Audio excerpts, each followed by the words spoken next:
happened. I'm the only one on the train. I'm the only one on the train. That was all it was. I'm the only one. I was the only person on this train going to Essex in the UK.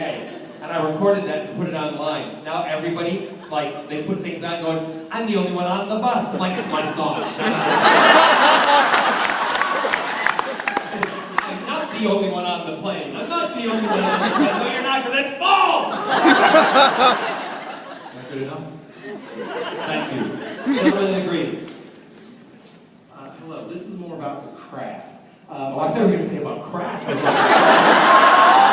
No, about craft. There is the episode where Captain Jack's grandchild dies. How did you come Say to again? that? There's an episode on Torchwood where... George, put the mic up to your mouth closer to the screen. Sorry.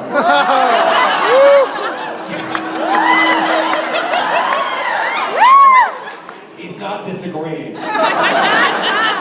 There is an episode on Torchwood where Captain Jack's grandchild dies. Yes. How did you come to that scene? How did you prepare for it?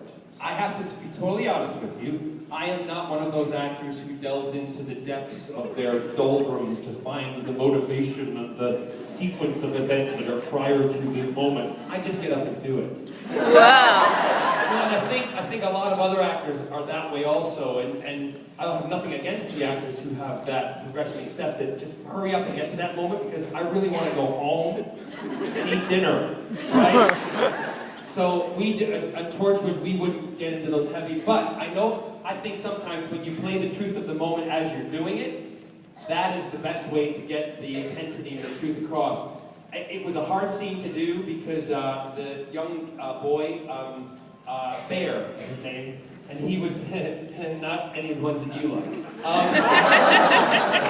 His name was Barry. He's a cute kid. He said to me before, he said, John, what can I do to make more impact with the scene? I'm like, well, Bear, let me give you some tips. When I turn the machine on and you start, like, you all know what happens. Yeah.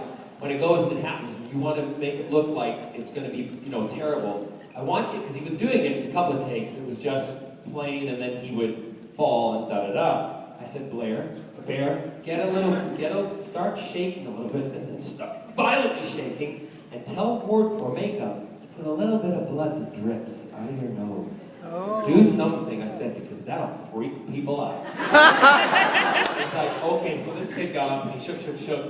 The thing that in those situations that I always look at is, I think about, I don't have any children, but I have nieces and nephews, and I can do what we call substitute things in my head for those moments. But really, if you're watching a young child die in front of you, which that imaginary world, which when David and I, or Eve Miles, or Gareth, and anybody who was involved in that show, those imaginary worlds, when we were doing them, they were completely real.